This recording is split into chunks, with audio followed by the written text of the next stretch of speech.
Le chemin de la violence, c'est soit la mort ou la prison, ou bien tu peux être handicapé. Ils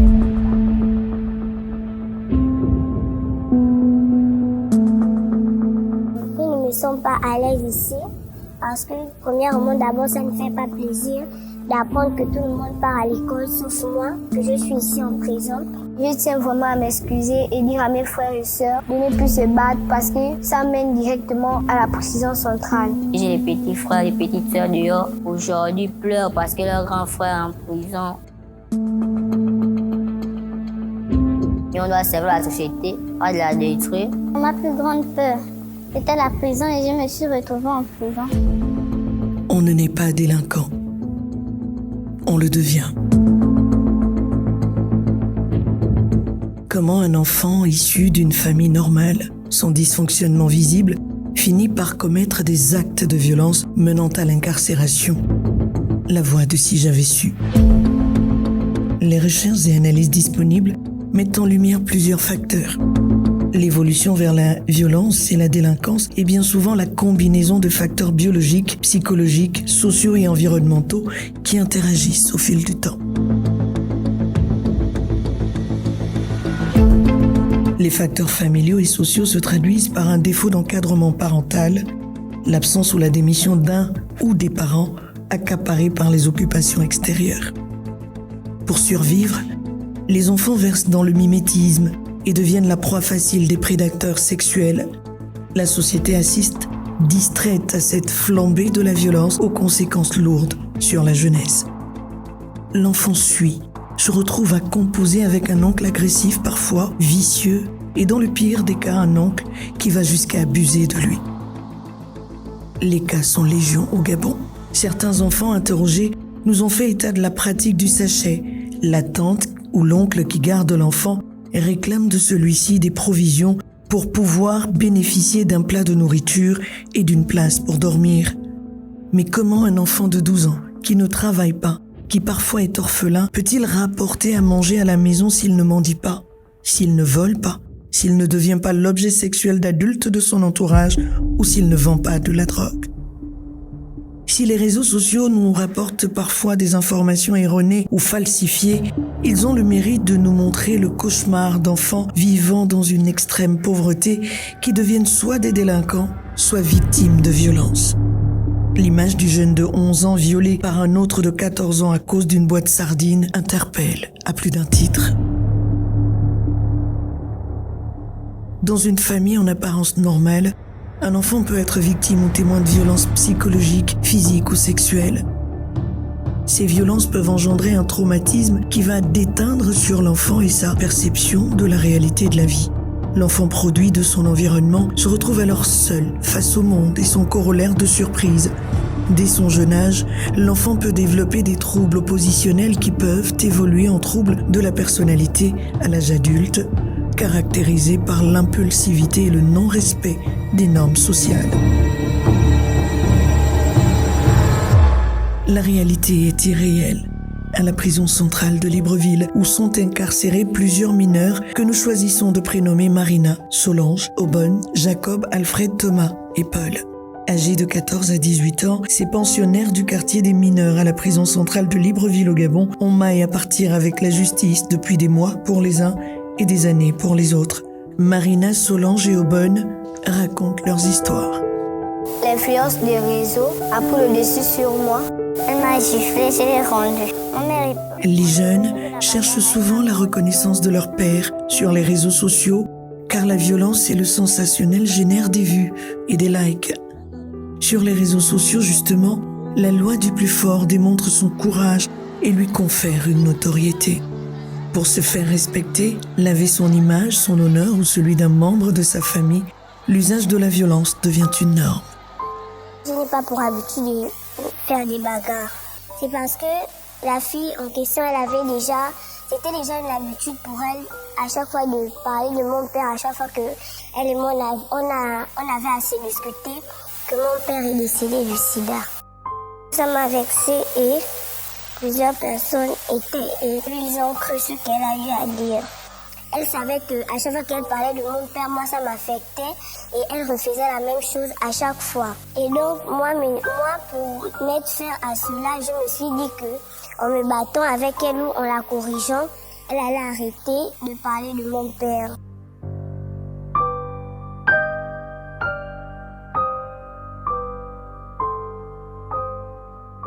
Une étude menée en 2018 par des chercheurs européens nous apprend que le phénomène de violence chez les jeunes est souvent lié à des contextes d'échec scolaire et d'exclusion où la violence devient alors un moyen d'affirmation. Dans le cas de Marina, Solange et Aubonne, il n'en est rien puisque toutes sont scolarisées. La violence a étreint leur être par un malheureux concours de circonstances et le contrôle, selon elles, avait pris des vacances.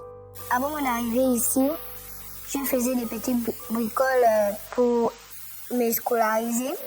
Pour les vacances, j'ai cherché un endroit où je peux trouver de l'argent pour m'inscrire.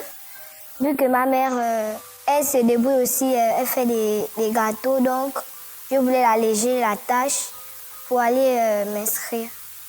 Donc, du coup, j'ai trouvé un travail dans les trucs Airtel Money, Move Money. Je faisais des retraits et des dépôts dans lesquels on me payait 50 000 par mois.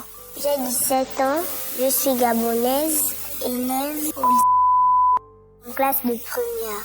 Si je suis ici aujourd'hui, c'est parce que j'ai eu à me battre avec une consigne de classe. Les raisons pour lesquelles nous nous sommes battus, c'est parce qu'elle a eu à insulter mon père lors d'une dispute entre elle et moi. En tout, on sortait de l'école et mes concepts des classes se sont battus. Les deux se discutaient à chaque fois. Donc, le jour où on sortait des cours, on a croisé la petite en question. Et mon amie l'a demandé de redire ce qu'elle a eu à dire au quartier. Et la petite elle a redit ce qu'elle a eu à dire au quartier. Et c'est là où la bagarre a commencé. J'ai assisté, j'ai pris mon téléphone, je me suis mise à filmer. Du coup, j'ai posté en statut et j'ai envoyé ça à l'une de mes condisciples de classe et elle a publié ça sur les réseaux. Je suis rentrée en prison en 7 avril 2025 à cause d'une bagarre au quartier. La bagarre s'est déroulée à 20h. C'est ma voisine, elle est venue avec sa soeur chez moi. Ils ont commencé à m'insulter à la cour. Et je ne me suis pas laissée faire. Je suis sortie, moi aussi, je les ai insultés. C'est là que la bagarre a commencé. On a commencé à se frapper. Et le même soir, mes voisines sont parties au commissariat. On les a dit de revenir le lendemain. Après, ils sont partis au camp Roux. Ils sont d'abord descendus au commissariat de Sogatol. Ils ont quitté le commissariat de Sogatol. Ils sont partis au camp Roux. Ils ont porté plainte. On nous a amené la plainte chez nous. On est parti au commissariat. J'ai fait 3 jours en garde à vue. Le 7, on m'a déféré. C'est comme si, moi comme j'ai d'abord vu mon acte, c'est comme si que j'étais sur l'effet de l'alcool ou de la drogue. En tant je prends pas ça. Je me suis sentie frustrée et à cela j'ai eu à la gifler. Et après, les autres ont commencé à encourager et me dire que je dois frapper sur elle pour que le respect s'impose parce que ce qu'elle a eu à dire ne se fait pas. Et moi, j'ai continué à la frapper malgré qu'elle m'avait déjà présenté ses excuses pour ce qu'elle avait eu à me dire. La violence chez les jeunes se manifeste sous des formes multiples, qui évoluent de la simple transgression des règles à la délinquance grave, touchant à la fois le domaine verbal et psychologique. Ces formes sont particulièrement insidieuses et sont souvent les plus répandues en milieu scolaire ou social. Elles ont pour conséquence la destruction de l'estime de soi et la dignité de la victime. J'ai commencé par voler chez les gens, entrer dans les maisons des gens et j'ai commencé à fumer, à boire. En plus, je ne me suis pas arrêté que là. Je me suis maintenant lancé dans le braquage et maintenant je suis arrivé ici. Donc aujourd'hui, je suis en prison, en détention mineure. Je suis là pour viol avec violence. J'ai 16 ans. Ça fait déjà 2 ans et 2 mois que je suis ici dans cette détention. Chez moi, je vivais bien. Je suis dans une bonne famille, mais sauf qu'il y avait des fois aussi que maman n'aimait pas quand j'amenais les copines à la maison, quand je sortais pour faire des activités, quoi. J'étais dans un circuit scolaire avant d'arriver ici, en 5e, au lycée Raymond Bouka. L'entourage que j'avais là-bas autour de moi, c'était un mauvais entourage. Donc, certains avaient des téléphones portables, certains suivaient des vidéos graphiques. Donc, moi aussi, je me laissais vite emporter. Donc, je venais m'asseoir à côté d'eux, je regardais. Au fur et à mesure, ça me donnait des pensées diaboliques. Bon, j'avais aussi des amis plus grands que moi, 15 ans, 16 ans, puis je faisais partie des plus petits. J'ai commencé à avoir des mauvaises fréquentations avec des mauvais amis que je marchais dans le quartier. Quand ils finissaient l'école, ils me détenaient, allaient faire les mauvaises choses. Ils étaient un peu plus grands que moi. Maintenant, aller fumer de la drogue, boire des stupéfiants, voler, agresser les gens. À plusieurs reprises, on venait m'attraper à la maison au matin, me mettre dans le commissariat. Mes parents ont décidé de me changer d'environnement pour que celui-là, qui m'avait changé d'environnement. Et Dieu est ici parti. C'était toujours la même chose, donc c'était encore plus. Donc ils sont encore revenus dans mon même quartier. Ils fumaient de la drogue, ils braquaient les gens, ils blessaient les gens dans la drogue, ils buvaient la bière. J'avais les petites amies plus grandes que moi qui m'ont poussé à faire les mauvaises choses. Du harcèlement à la violence physique en passant par l'abandon, les injures, les mauvaises fréquentations, le dénigrement, Jacob et Alfred l'ont vécu dans leur chair. L'envie d'affronter ce monde quoi qu'il en coûte a sonné comme un rempart à la survie. Ils sont passés de ce qu'ils ont vu et entendu à ce qu'ils ont fait. Ils ont braqué, volé, violé, tué. Des faits d'une gravité insoutenable qu'ils rapportent la voix chevrotante, le regard lointain. Je suis en détention mineure à cause du meurtre. C'était mardi 6 août, aux environs de 17h, 16h, que j'ai vu un attroupement des filles. Et vu que dehors, je consomme des stupéfiants. Donc quand j'ai interpellé une des filles, dès qu'elle est venue, je l'ai brutalisée. Après ça, sa tête a frappé le mur, sur l'angle du mur. Elle a commencé à trembler. J'ai mis ma main sur son cou. J'ai mis ma main sur son cou, mais je ne l'étranglais pas. Elle enlevait ma main, je remettais jusqu'à qu'elle a pris les crises d'épilepsie. Elle est tombée. Dans le stress, j'étais en train de regarder autour d'elle, mais il y avait les gens qui étaient en train de boire. Donc je l'ai déplacée en l'amenant vers le bar. Je suis allé voir un de ses frères. Et je ne lui ai pas dit que j'ai fait ça à sa soeur. Je suis parti. Aux environs de 23h, 24h, ils sont venus chez moi me chercher, à m'aider à la retrouver, à les aider à la retrouver. Quand nous sommes partis, je les ai aidés à la chercher. Mais moi, ne sachant pas qu'il y avait une de ses tantes qui m'a vu comment je l'ai appelée. Et c'est qu'à force de quand on a retrouvé son corps, on m'a attrapé, on m'a amené au Como. Au Como que je suis allé dire que c'est moi. Jusqu'à je me suis retrouvé en détention mineure. Jeudi le 17 août 2023. J'étais assis à la maison, quoi. Mais ma mère ne savait pas que j'étais à la maison. Elle voyait comme si j'étais parti dans les balades. Donc, mais je m'étais souvenu qu'elle m'avait dit que quand j'ai fini de faire tout ce que j'ai à faire, je pars à la vider la poubelle. Tout d'un coup, je me suis aussi souvenu que j'ai l'un de mes grands du quartier, mais il gère un snack bar. Donc, il m'avait vu que lui n'a pas les petits frères. Donc, il vit seul chez, il m'avait dit que, quand tu prends la poubelle ici, toi, tu prends simplement la poubelle, tu pars me vider ça, pardon. Donc, je me suis souvenu de ça, j'ai fini de faire tout ce que j'avais à faire. Je suis parti dans le snack bar en question. Donc, quand je suis rentré, j'ai vu la jeune fille. Mais la jeune fille, elle venait de finir de nettoyer le bar, mais elle était habillée en sexy, quoi. Donc, quand je suis rentré dans le snack bar, on s'est salué, donc je suis venu tout droit au but que je suis venu prendre la poubelle pour aller jeter. Mais elle m'a fait comprendre qu'elle avait déjà vidé la poubelle. Mais moi, j'ai voulu partir. Quand j'ai voulu partir, elle m'a encore fait comprendre que ça a été qu'elle venait à peine de finir de nettoyer le bar. Donc j'ai pris, mais ce que j'avais à la main, c'est descendu avec une bouteille, je pouvais me faire mal. Donc j'ai demandé un chasseur. Donc quand elle s'est retenue pour aller prendre le chasseur, je n'ai pas su me retenir. J'ai sauté net sur elle. J'ai ramassé des bouteilles cassables pour l'influencer, pour qu'elle ne fasse pas de bruit. Après avoir fini là, je suis parti. Quand je suis arrivé chez moi, quand je me suis assis sur le canapé, c'est là où j'ai pris conscience de toutes les choses. à cause que je n'ai pas fui. Bon, on m'a d'abord fait taper. Quand on a fini par me frapper au quartier, on m'a maintenant amené au commissariat.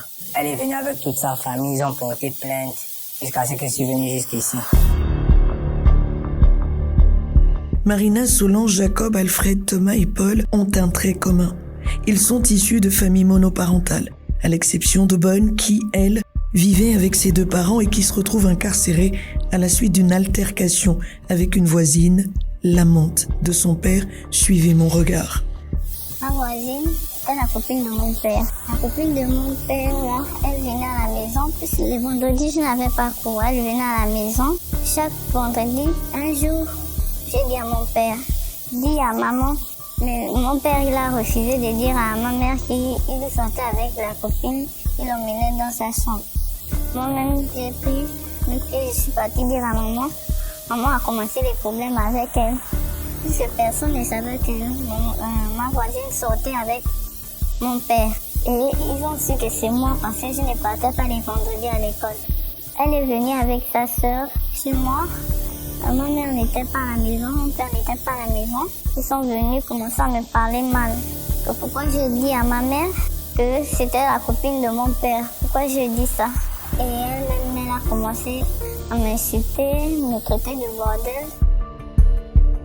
L'observation passive de la société face à la violence de laquelle découle la délinquance chez les jeunes est plus que jamais questionnée du fait de la connaissance des causes de ce mal profond qui ronge la jeunesse gabonaise.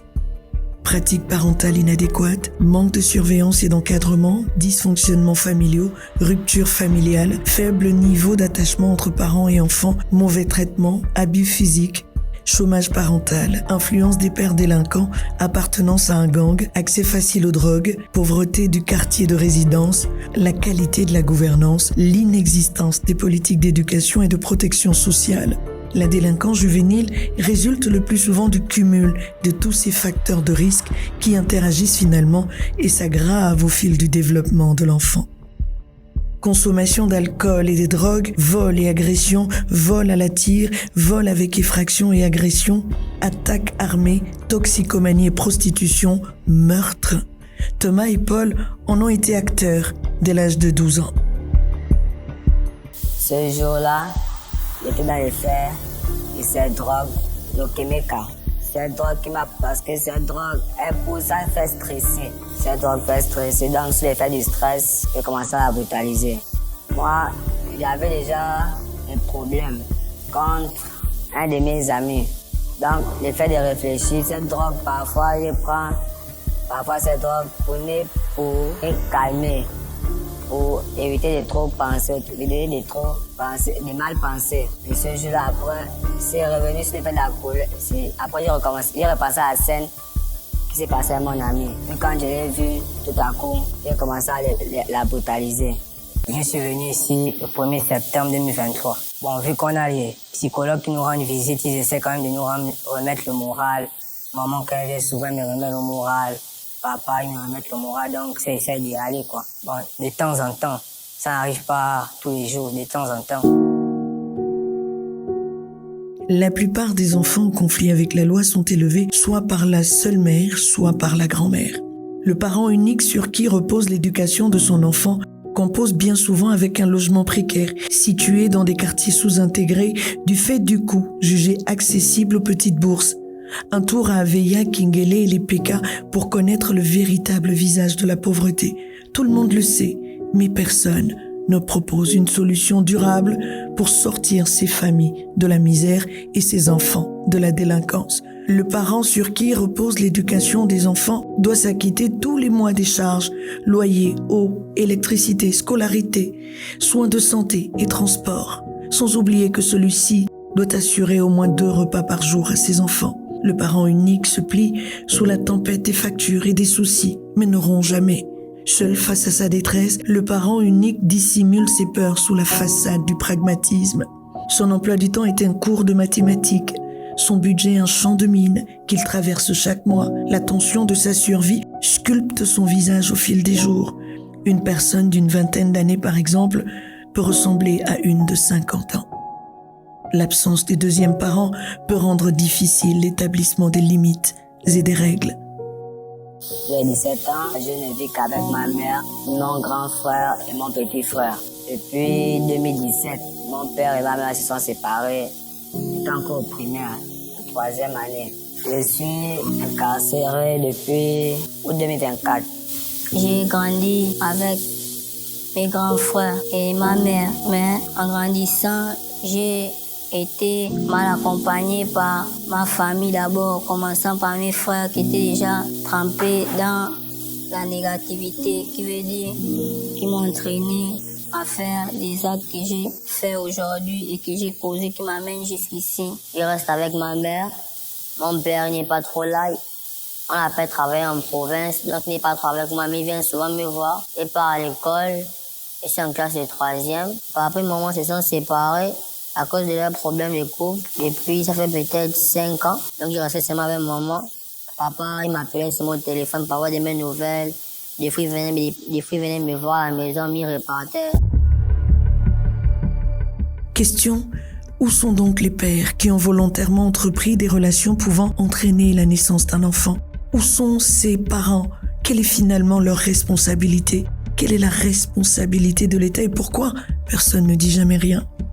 La 5e République se construit avec la jeunesse, certes, mais aussi et surtout avec des parents responsables qui ont l'obligation de transmettre les valeurs reçues de leurs parents et de la société. Lorsqu'un homme et une femme décident de mettre au monde un enfant, c'est leur décision. Ils en sont responsables. Lorsque l'acte civil est délivré, l'enfant n'appartient plus seulement à ses géniteurs, mais à un pays. De ce fait, la société a également une responsabilité vis-à-vis de cet enfant. Oui, certains braquent, volent, violent, tuent dans le pire des cas. Oui, ils méritent la prison, mais cette démarche n'a-t-elle pas montré ses limites? Un jeune vole, viole, il est interpellé, placé en détention sans autre forme de procès. Incarcéré au milieu de meurtriers récidivistes qui l'influencent et l'élèvent au rang de grands bandits. Si les parents, premiers responsables de l'enfant, méritent d'être blâmés, quelle est finalement la responsabilité de l'école, du ministère de l'Éducation nationale, de celui des Affaires sociales, de la jeunesse et celui de la justice? Combien d'enfants sont sortis des liens de la prison sans y retourner? Quel mécanisme de réinsertion existe au Gabon pour ces enfants, Jacob, Alfred, Thomas, Aubonne, Solange et Marina, et bien d'autres? Quelle alternative s'offre à la jeunesse gabonaise aujourd'hui? Quel mécanisme existe réellement pour son épanouissement? La justice a montré ses limites vis-à-vis de la jeunesse, car des jeunes emprisonnés passent des mois, voire des années sans être jugés, à la merci des délinquants qui les agressent sexuellement et les utilisent à d'autres fins. Après sa peine, le jeune ressort sans mécanisme de réinsertion, vidé de ses rêves, anéanti par ses douleurs, exposé à la récidive parce que n'ayant plus d'espoir. Les gens disent que le président est fâché contre nous, il a dit qu'on va plus repartir à l'école. Les gens qui disent ça, c'est tout le monde parle de ça. ceux qui viennent vous voir, vous disent ça. Tout le monde dit qui.